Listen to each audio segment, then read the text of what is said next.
থাক না প্লিজ, দাঁড়া না, দাঁড়া। কেন থাকবে কেন? কি হয়েছে আমাকে বলো। খড়ি দিদি দুটি কি চাইছে?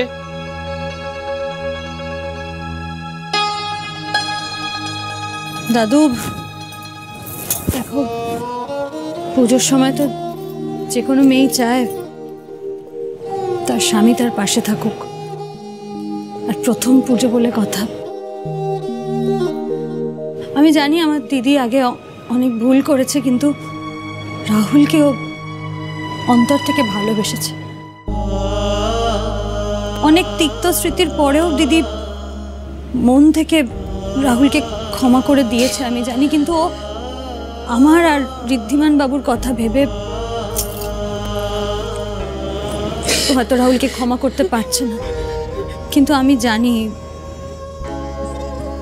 এখানে আমাদের সবার মাঝে থেকেও দিদি খুব একা হয়ে আছে। ও ও ভালো নেই দাদু, ও কষ্টে আছে।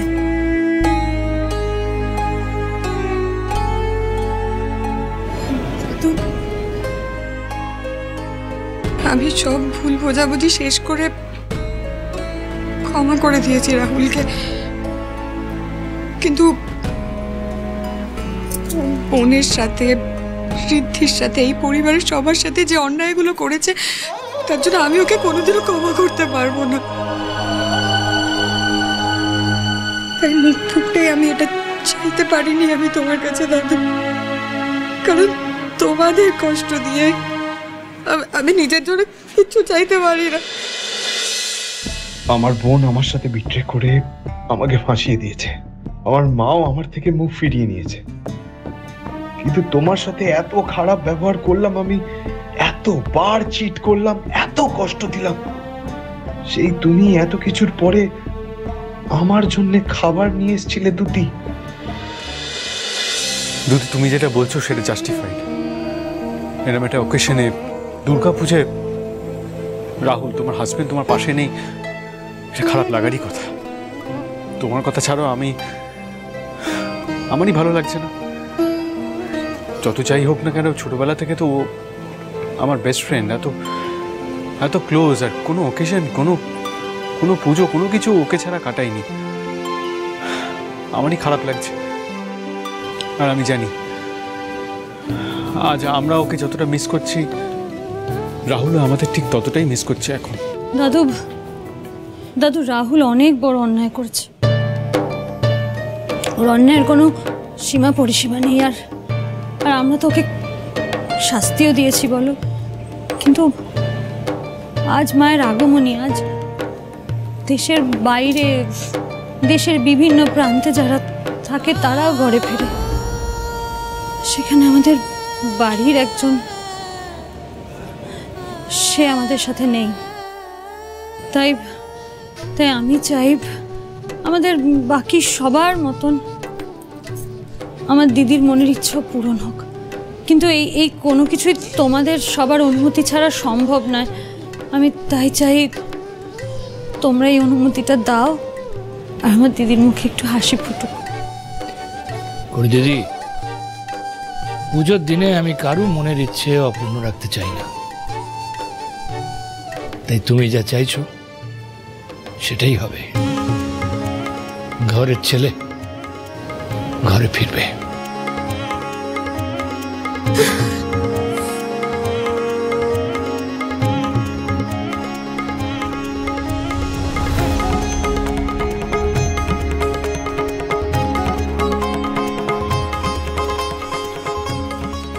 শুধু রাহুল তো নয়, এতগুলো বছর পেরিয়ে গেলেও বাড়ির আরো একটা ছেলে যে আজ বাড়ির বাইরেই আছে, তার বাড়ি ফেরার সমস্ত রাস্তা আমি তো নিজের হাতেই বন্ধ করে দিয়েছি। তবু যত কষ্টই হোক না কেন, সে রাস্তা বন্ধই থাকবে, চিরকালের মতো বন্ধ থাকবে।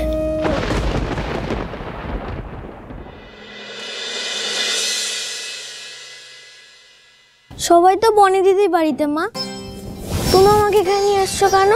আমিও যাবো ওখানে, ওরা সবাই কত মজা করছে, তুমি নিয়ে চলো আমাকে। তুমি কেন বুঝতে পারছো না গুগলু সোনা? তোমার যে শরীরটা ভালো নেই, তুমি এসো তো, শোবে এসো। তুমি দেখো তোমার কত টেম্পারেচার! ইস, দেখতে পাচ্ছ? তোমার জ্বরটা না এলে আমরা তো ওখানেই থাকতাম সোনা, সবার সাথে। কিন্তু তোমার যে জ্বর বেড়েই চলেছে, কিছুই বুঝতে পারছি না। পুজো পার্বণের দিনে হঠাৎ হঠাৎ ছেলেটার এত জ্বর হলো কেন ঠাকুর? দিব্যি তো ছিল ছেলেটা।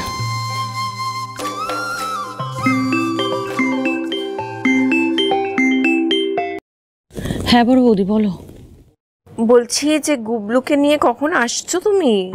পুজো তো শুরু হয়ে গেছে, আর তুমি এখান থেকে গেলেই বা কখন? আর বলো না বড় বৌদি, আসতে এখানে বাধ্য হলাম গো। গুবলুর জ্বরটা খুব বেড়েছে, ওষুধ দিয়েছি সেই কখন, কিছুতেই নামছে না। আমি যে কি করবো আমি কিছু বুঝতে পারছি না গো। ঠিক আছে, তুমি এখন ওকে নিয়ে অতটা টেনশন করো না। আমি বরং একটু ডক্টরকে ফোন করে দিচ্ছি, ডক্টর গিয়ে ওকে চেক আপ করে আসবে, কেমন? আচ্ছা। আবারও তুমি তোমার মিশনে ফেল করেছো Kiara. This is absolutely ridiculous. তো আমি কি করব মিস্টার দত্ত? আমি তো চেষ্টা চালিয়ে যাচ্ছি সমানে। আমি যত চেষ্টা করছি খড়ি আর ঋদ্ধির মধ্যে ঝামেলা সৃষ্টি করতে, ঠিক তার উল্টোটাই হচ্ছে। আর এখন তো আবার বরচাষদের বাড়িতে দুর্গাপুজো, সবাই মিলে ওখানে গেছে। ফালতু এক্সকিউজ দিও না একদম। এমনিতেই আমি বুঝে গেছি যে তোমার দ্বারা আর কিচ্ছু হবে না, তাই তোমাকে আর কিছু করতেও হবে না। এবার যা করার আমরাই করব। তুমি শুধু ভট্টাচার্য বাড়িতে গিয়ে ওদের ওপর নজর রাখো, আর আমি ফোন করলে আমাদের আপডেট দিতে থাকো যে ওখানে কি হচ্ছে। ওকে? কি আমি যাব ওই ভট্টাচার্যদের বাড়ির পুজোতে? না না না না, দূর। সিংহরায় বাড়ি খালি স্যার, এটাই সুযোগ ওই বাড়ি থেকে ওই সোনার বাক্সটা বের করার। বেশ, তাহলে আজ একদিকে সিংহরায়রা দুর্গাপুজোয় আনন্দ করবে, আর অন্যদিকে ওদের জীবনের সব থেকে বড় ঝড় নিয়ে আসবে ঋদ্ধি আর খড়ি আমার সাজানো প্ল্যান ভেস্তে দিয়েছে, তো এবার ওদের শিক্ষা দেওয়ার পালা। হাড়ে হাড়ে ওরা বুঝবে এই টি কি।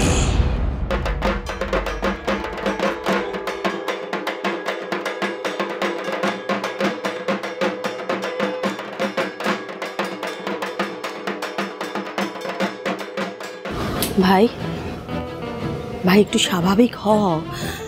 তোকে দেখে স্পষ্ট বোঝা যাচ্ছে যে বড় একটা কিছু গোলমাল হয়েছে।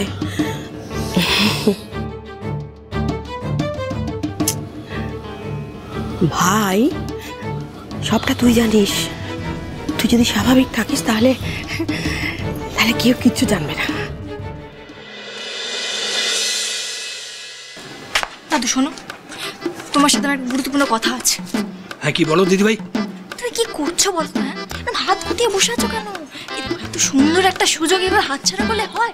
এতে কিন্তু তোমারই লস, আমি বলে দিলাম। কি বলছো তুমি দিদিভাই? কিসের সুযোগ, কিসের লস? আমি তো কিছু বুঝতে পারছি না। ও, এটাই তো সুযোগ। দেখো, এখন আশেপাশে কিন্তু ওই ঠাম্মির বয়ফ্রেন্ডটা নেই। হ্যাঁ, আর এই সুযোগে ঠাম্মিকে তো ইমপ্রেস করতে হবে। ঠিক বলেছো তো, এই সুযোগটা তো হাতছাড়া করা ঠিক হবে না।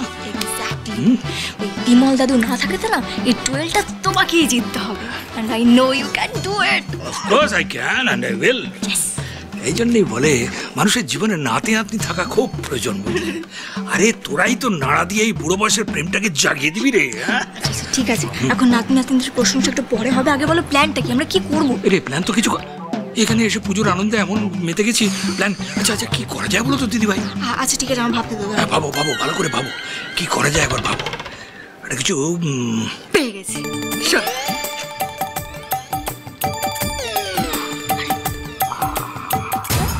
রাইট, যাও বলে দাও সবাইকে।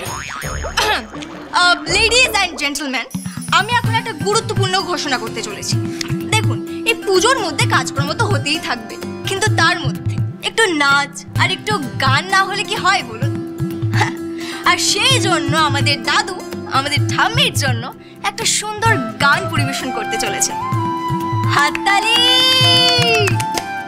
All the best. তোর মনে আছে কুমু, আমাদের বিয়ের পর প্রথম দুর্গাপুজোয় আমি কিরম তোমায় গান গেয়ে শুনিয়েছিলাম? হ্যাঁ, আমার সব মনে আছে, আমি কিচ্ছু ভুলি না, বুঝলে? তাহলে চলো সেই না ভোলা স্মৃতিগুলোকে আজকে আবার একটু তাজা করে দেওয়া যাক। হ্যাঁ, কি বলো?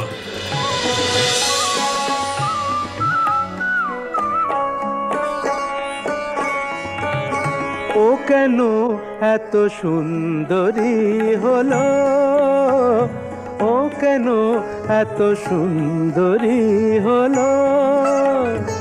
অমনি করে ফিরে তাকালো, অমনি করে ফিরে তাকালো, দেখে তো আমি মুগ্ধ হবই। আমি তো মানুষ, ও কেন এত সুন্দরী হলো, কেন এত সুন্দরী হলো।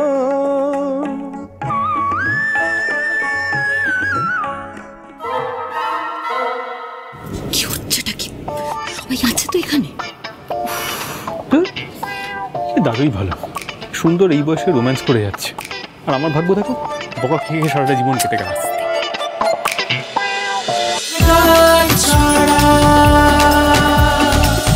চলো চলো চলো চলো চলো পাল্টাই।